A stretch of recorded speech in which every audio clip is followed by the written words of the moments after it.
Hello everyone, नमस्कार। स्वागत है आप सभी का अक्षवाट के यूट्यूब चैनल पर। मैं रक्षित गुर्जर। तो आज हम कंटिन्यू करेंगे इकोनॉमिक्स क्लास 12 का। हमारा टॉपिक है आय का चक्रीय प्रवाह, यानी सर्कुलर फ्लो ऑफ इनकम। तो आज हम इस वाली वीडियो में समझेंगे कि सर्कुलर फ्लो ऑफ इनकम किसे कहते हैं और प्रोडक्शन होने से इनकम जनरेट कैसे होती है, यानी कि उत्पादन होने से आय कैसे बनती है और आय बनने से व्यय कैसे होता है और व्यय होने से दोबारा उत्पादन कैसे किया जाता है। तो उसको हम समझेंगे इस वाली वीडियो में। सबसे पहले हम समझते हैं आय का चक्रीय प्रवाह का मतलब क्या होता है, यानी कि इसका मीनिंग क्या है। तो जब एक अर्थव्यवस्था में उत्पादन, आय और व्यय के चक्रीय प्रवाह को आय का चक्रीय प्रवाह कहते हैं। यानी कि जब एक इकोनॉमी में, यानी एक अर्थव्यवस्था में उत्पादन, आय और व्यय का जो प्रभाव होता है, यानी कि जो फ्लो होता है प्रोडक्शन का, इनकम का और एक्सपेंडिचर का, तो उसको हम लोग बोलते हैं सर्कुलर फ्लो ऑफ इनकम, यानी कि आय का चक्रीय प्रवाह।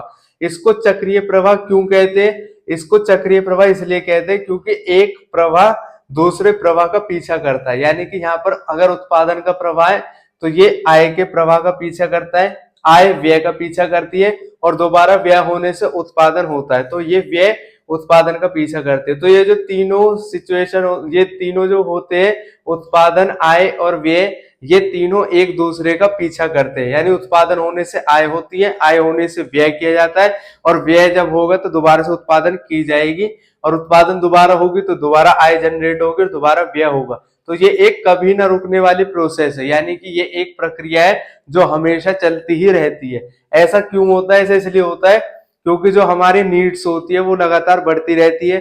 हमारी नीड्स कभी भी खत्म नहीं होती, हमारी आवश्यकता कभी भी खत्म नहीं होती।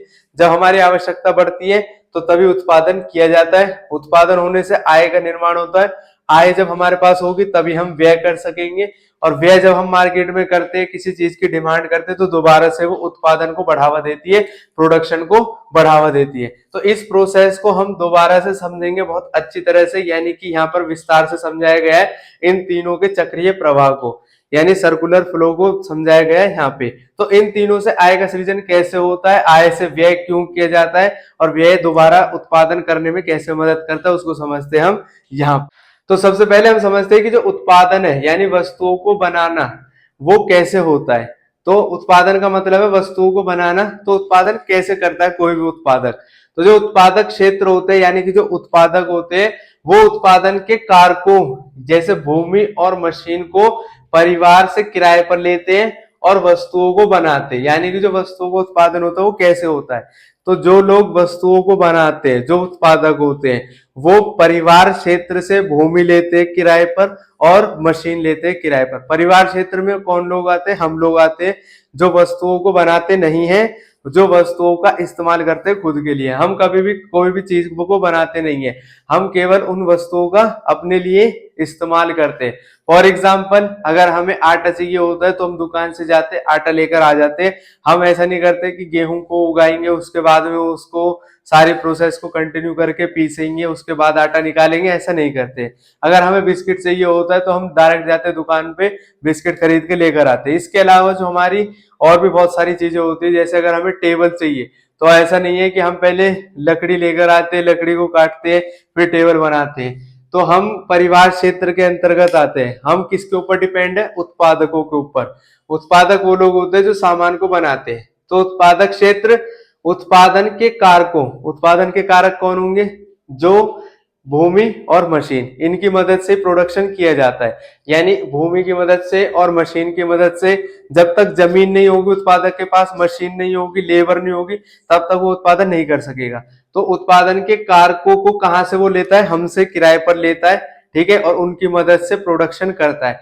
जैसे किसी उत्पादक को कुर्सी बनानी है तो वो हमसे जमीन लेगा और हमसे मशीन लेगा और हमसे लेबर्स भी ले सकता है, ठीक है। उसके बाद में अब जब वो उन सब चीजों को किराए पर लेगा तो उसकी मदद से वो कुर्सियों का निर्माण करेगा, यानी वस्तुओं को बनाएगा। तो ये थी इसकी पहली स्टेज, यानी उत्पादन की अवस्था, प्रोडक्शन की स्टेज है। उसके बाद आय का सृजन कैसे होता है? अब जब उत्पादन हो गया वस्तुओं का, मान लो कुर्सी थी, कुर्सी बनकर तैयार हो गई है बिल्कुल, ठीक है। अब आय का सृजन कैसे होगा? अब जो परिवार क्षेत्र है, यानी कि जो हम लोग हैं, हमने उत्पादक क्षेत्र से भूमि और मशीन के बदले में किराया लिया है, ठीक है। जो उत्पादक क्षेत्र है उसने हमसे क्या ली थी, जमीन ली थी और मशीन ली थी। जमीन और मशीन के बदले में वो हमको क्या देगा, रेंट देगा, यानी कि किराया देगा। किराए से हमें क्या मिलेगा, पैसा मिलेगा। पैसे से क्या होगा, इससे परिवार क्षेत्र के पास पैसे आएंगे, यानी कि हमारे पास में पैसे आ सकेंगे। तो हमारे पास आय का सोर्स क्या है, यानी कि जो इनकम है उसका हमारा सोर्स क्या है, जरिया क्या है, उसका इनकम का सोर्स है कि जो हम उत्पादक क्षेत्र को भूमि देते हैं और मशीन देते हैं, लेबर देते हैं, उसके बदले में हमको जो किराया मिलता है या मजदूरी मिलती है, उससे हमारे पास में पैसे आते हैं। तो ये हमारी सोर्स ऑफ इनकम है, यानी कि आय का एक मुख्य स्रोत है। उसके बाद में जब हमारे पास में आय आ गई है तो अब हम जाहिर सी बात है व्यय करेंगे, यानी कि खर्चा करेंगे। अब इसको दोबारा से एग्जाम्पल में लेकर जाते हैं। स्टेज 1 में एक उत्पादक था, उसने कुर्सियां बनाई। स्टेज 2 में उसने जब कुर्सी बनाई तो हमसे मशीन ली थी, तो उसका उसने हमको किराया दे दिया। अब स्टेज 3 में हमको जरूरत पड़ गई कुर्सियों की, तो अब हम क्या करेंगे, हम दोबारा कुर्सी तो बनाएंगे नहीं, हम उत्पादक को पैसे दे देंगे, अब वो हमको कुर्सियां दे देगा। तो व्यय कैसे किया जाता है और क्यों होता है, तो व्यय होता है हमारी आवश्यकता को पूरा करने के लिए। इसको समझते हैं। जो परिवार क्षेत्र होते हैं, यानी कि जो हम लोग होते हैं, हम अपनी नीड्स को पूरी करने के लिए उत्पादकों से वस्तुओं को खरीदते हैं, यानी कि हम अपनी आवश्यकता को पूरी करने के लिए। जैसे मेरी आवश्यकता, मुझे 10 कुर्सी चाहिए, तो अब मैं कुर्सी कहां से लाऊंगा, मैं बनाऊंगा तो नहीं कुर्सी, मैं कुर्सियों को उत्पादकों से खरीद लूंगा कि भाई मुझे कुर्सी दे दो 10, जो तुम्हारी 10 कुर्सियों का प्राइस है उसको मुझे बताओ, मैं उसके पैसे तुम्हें दे दूंगा।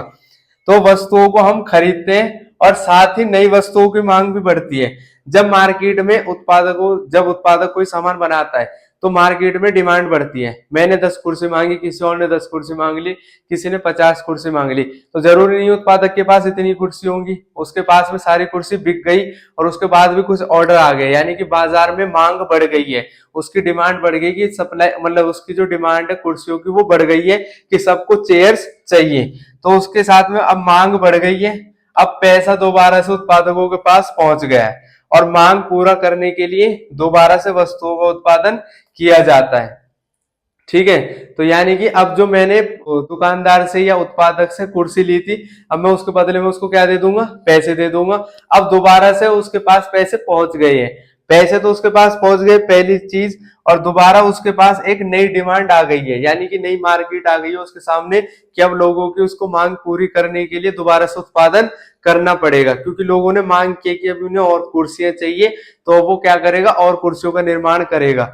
ठीक है। तो लोगों की मांग को पूरा करने के लिए दोबारा से उत्पादन किया जाएगा, और अब दोबारा से उत्पादन होगा, यानी कि स्टेज 1 दोबारा होगी। दोबारा होने से आय का सृजन दोबारा होगा। अब आय का सृजन कैसे होता है ये मैंने आपको बता दिया है। तो दोबारा आय का सृजन होगा, दोबारा आय जब लोगों के पास आएगी, पैसा लोगों के पास आएगा, तो वो दोबारा व्यय करेंगे और नई मांग क्रिएट करेंगे, यानी कि नई डिमांड क्रिएट करेंगे अपनी, और जब उनके पास में नई डिमांड होगी मार्केट में तो दोबारा से उत्पादन किया जाएगा। तो ये सारी जो प्रोसेस है, तीनों अवस्थाएं हैं, ये एक दूसरे का पीछा करती रहती है और एक प्रवाह दूसरे प्रवाह का पीछा करता है, इसलिए इसको सर्कुलर फ्लो ऑफ इनकम कहते हैं, यानी कि आय का चक्रीय प्रवाह कहते हैं कि एक प्रवाह दूसरे प्रवाह का पीछा करता रहता है और ये कभी ना रुकने वाली कंडीशन है। अब ये कभी क्यों नहीं रुकती, ये इसलिए नहीं रुकती क्योंकि जो हमारी आवश्यकता है, जो हमारी नीड्स है, जो मतलब हमें सामान चाहिए होता है, वो लगातार हम मांग बढ़ाते रहते हैं। मांग बढ़ने से उत्पादन कभी भी रुकता नहीं है।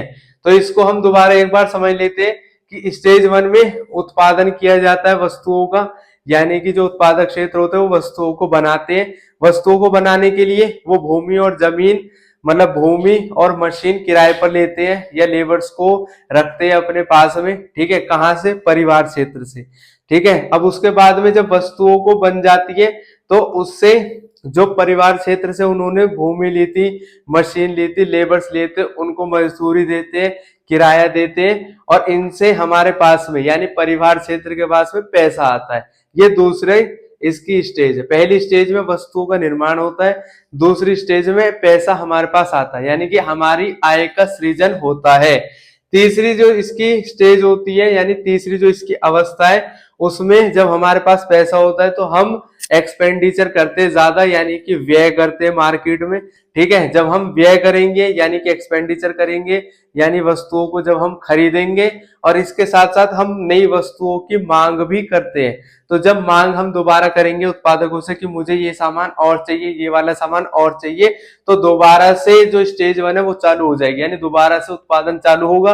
अब दोबारा उत्पादन होगा, दोबारा आय आएगी हमारे पास है, हम फिर लास्ट में दोबारा से खर्च करेंगे पैसे को, फिर दोबारा से ये उत्पादन प्रक्रिया चालू होगी, फिर हमारे पास आय आएगी।